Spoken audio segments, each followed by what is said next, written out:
What's up, everybody? This is benjitrades back with another video. Here today we're going to be doing another Sunday stock watch list. So let's just get into it. And don't forget to like, follow, and subscribe, guys. So this is the calendar for this week.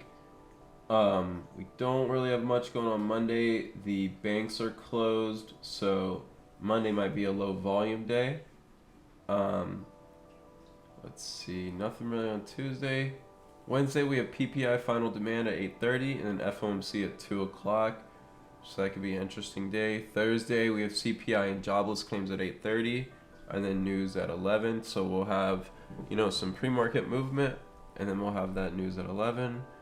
Then consumer sentiment at 10 on Friday.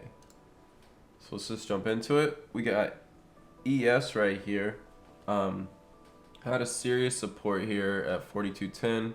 We didn't fall all the way down. We bounced off this 50 area right here, 42.50, and we're coming back up to this 43.70 area now.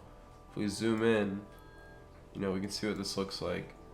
This 42.70 was a previous support area right here, and now we're seeing if we can reclaim it.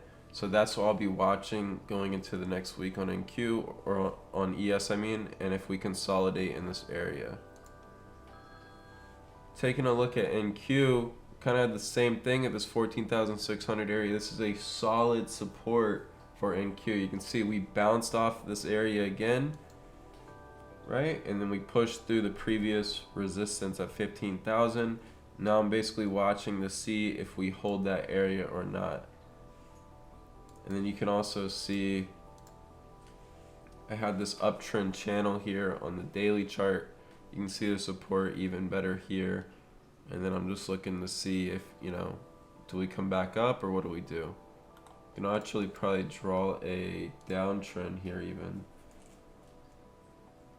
Just see what that, how that reacts going into the next week. All right, let's go to Apple here. Apple was decently strong on Friday. I don't really have anything ready for Apple quite yet. Might look at it when we get up to 180, but before that, I'm just not really interested.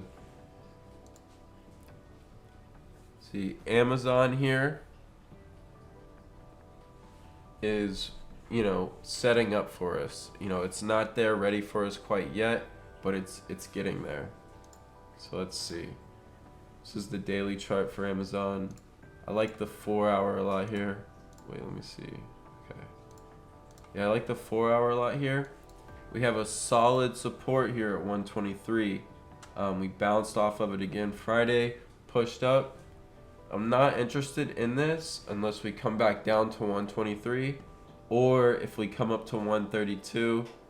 I might see how momentum is at 130. We'll just have to see how we set up. But the real play is at 132. And then this has room up to 134, 135. And then this can really break out again. So that's what I like on Amazon. BA, I wanted to point out to you guys, this thing has been weak. If we put the 5-year chart on here, you can see this 193 area was a crazy support. We broke that. Now the next big level is this 173 area.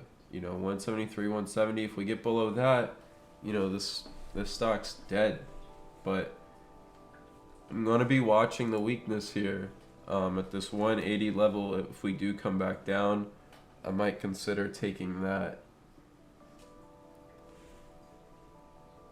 All right, and then I wanted to show you guys Meta. Meta is very strong, stronger than Apple in my opinion. Honestly, this broke out crazy on Friday. This thing just went crazy above 304, 305. So I'm probably going to be watching, the 318, 320 area here on Meta. Yeah. 320 is definitely the safer play, but that 318 area looks really good. So 318 to 320, and then we can break out up to 324, and then 326, and then we could see that 330 high if this thing just gets going. Let's see. Netflix here. Netflix had a crazy, we had this trend here that I had drawn. We broke it. We had a consolidation. Now I'm looking to see if we can, does this hold up or not? If this falls back down, I'll definitely be looking at like 365 for sure.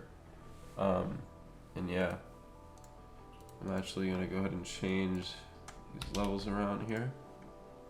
So I would play it at 365 if we came back down. But other than that, this looks like it's holding up. It looks like it bounced pretty decently. Nvidia here is trying to show some strength. We are strong Friday as well. I'm going to be looking at this 460 area. And after 460, this has room to 464. And then we have room up to 470. So that's what I'm going to be watching there on the video. And then I had one last thing to point out to you guys that I really liked.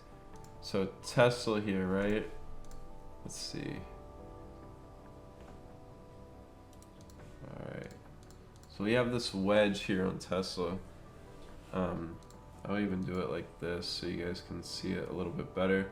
But we have this wedge here on Tesla. There we go. So, we bounced off the bottom side again here. I'm looking to see, do we break out? How does this react? Let's see.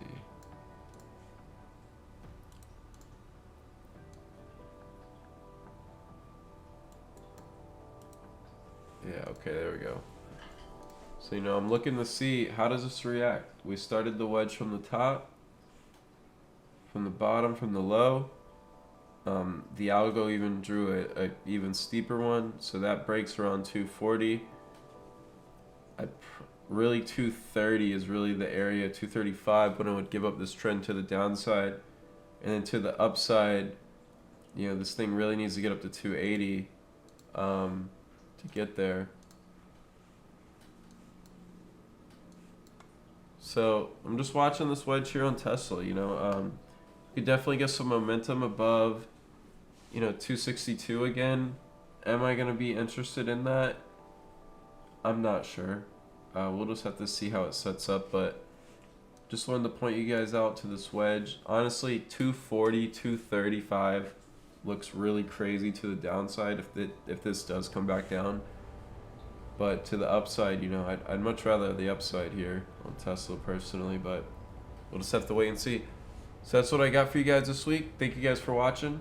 Don't forget to subscribe, and I'm going to try to keep doing this every Sunday. Peace.